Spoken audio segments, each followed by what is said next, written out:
Imagine waking up as one of the most powerful generals in the world, looking out across a calm harbor and seeing something that should not exist.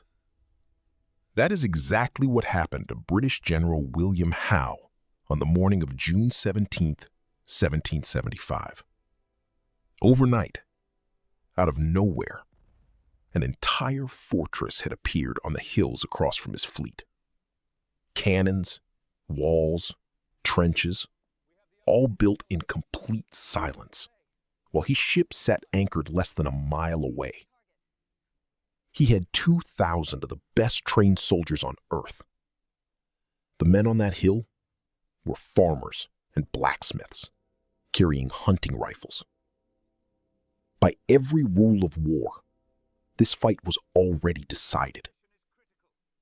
What nobody knew yet was that by sunset, that hillside would become one of the bloodiest afternoons in British military history. To understand how this moment happened, you have to picture Boston in the spring of 1775. The city was under siege, but not in the way you would expect. British soldiers controlled the streets. Warships controlled the harbor. Checkpoints sat on every corner, and armed patrols marched along the waterfront like the city belonged entirely to them. But step outside those city limits, and the entire picture flipped. Thousands of colonial militiamen had poured in from across New England, setting up camps in every direction. Farm boys who dropped their tools, old men who dug out muskets from wars decades earlier, all surrounding the most powerful army on the planet and trapping it inside its own stronghold. It was a strange kind of standoff. The British owned the city, but they could not leave it. Every patrol that tried to push past the outskirts got picked off by colonial snipers hiding behind stone walls and fences. So British command decided to break the deadlock. Reinforcements arrived by ship, bringing 3 of Britain's most experienced generals with fresh troops and a clear plan.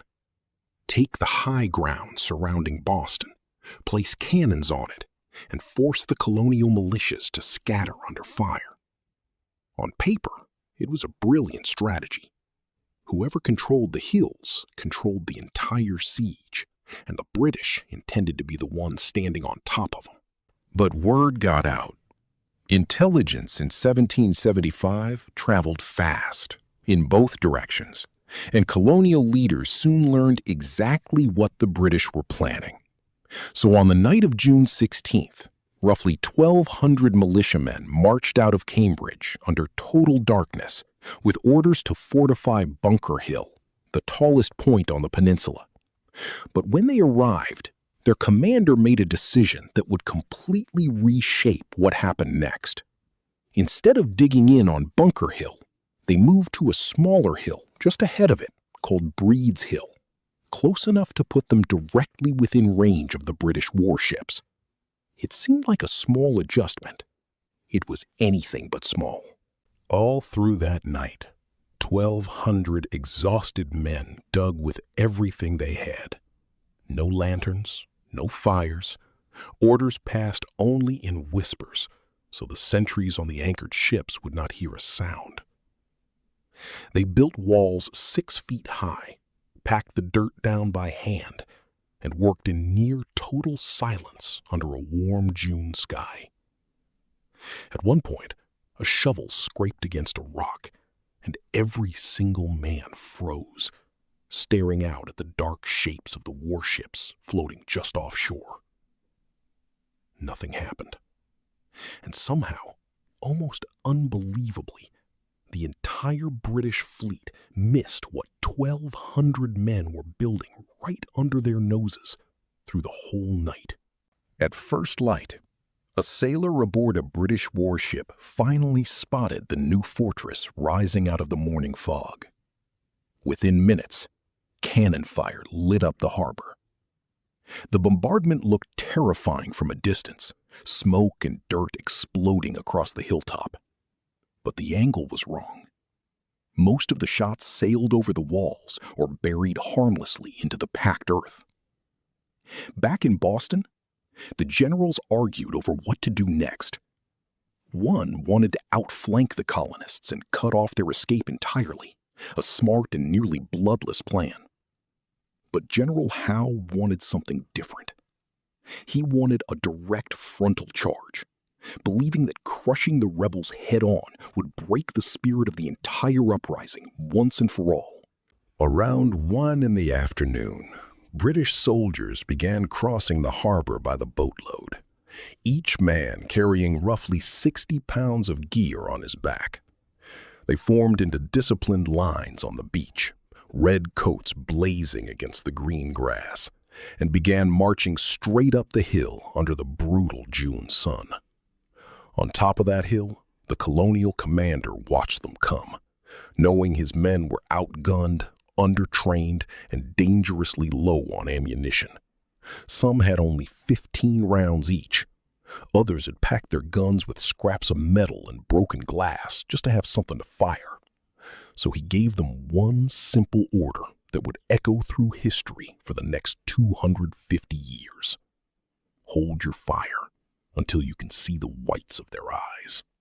The distance closed. 300 yards, then 200, then barely 100, with British officers walking proudly out front in their gold-trimmed uniforms. Then the entire colonial line erupted at once. The effect was instant and devastating. Officers dropped first, exactly as instructed, and entire rows of soldiers collapsed behind them as musket balls tore through their tightly packed formation.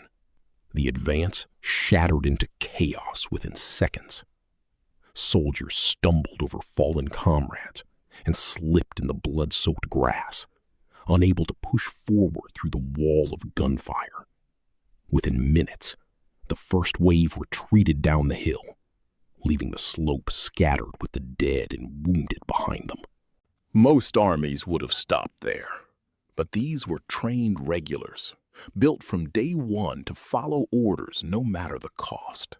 So Howe reformed his lines and sent them back up a second time. This attempt went even worse.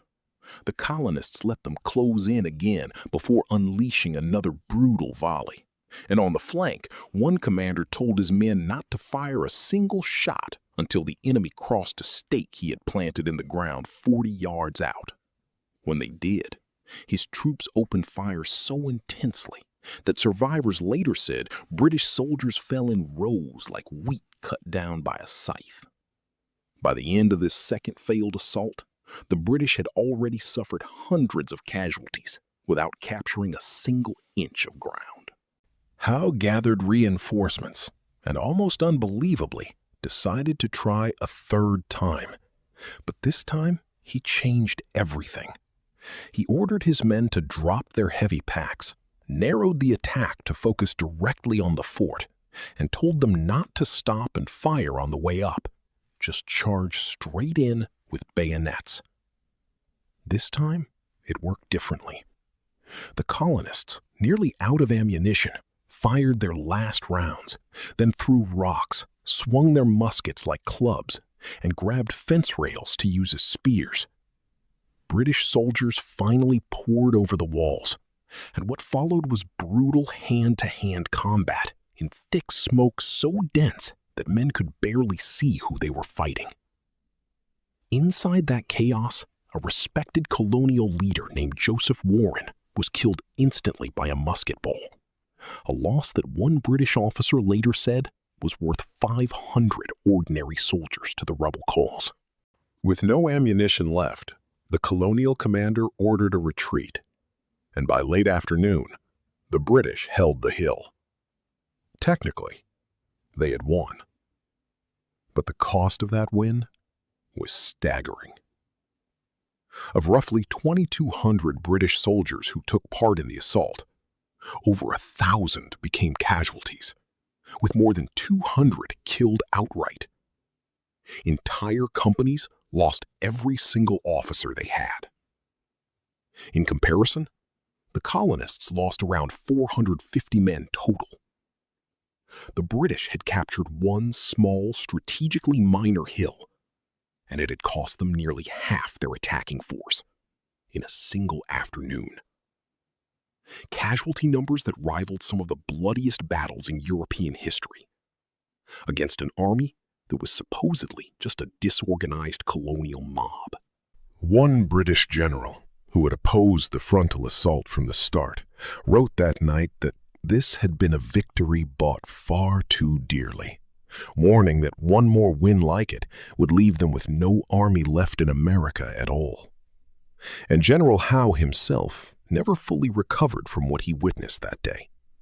Officers who served under him later in the war said he became cautious, almost to a fault, hesitating at moments when boldness could have ended the entire rebellion. At the Battle of Long Island, he had George Washington's army completely cornered with no way out, and instead of finishing the fight, he paused to set up a formal siege. Washington quietly evacuated 9,000 soldiers across a river overnight under cover of fog, one of the greatest escapes in military history, made possible entirely because Howe would not push forward. This is really the true legacy of that single afternoon on Breed's Hill. The British technically won the ground, but they lost something far more important: the belief that professional soldiers would always crush untrained colonial fighters without a real fight. After that day, they knew they were facing men who would hold their fire, aim for the officers, and keep fighting even after their ammunition ran dry. And when news of the battle spread through the other colonies, it did not feel like a defeat at all. It felt like proof. Proof that this fight against the most powerful army on earth was actually winnable. And that belief alone helped carry an entire revolution forward for 8 more years.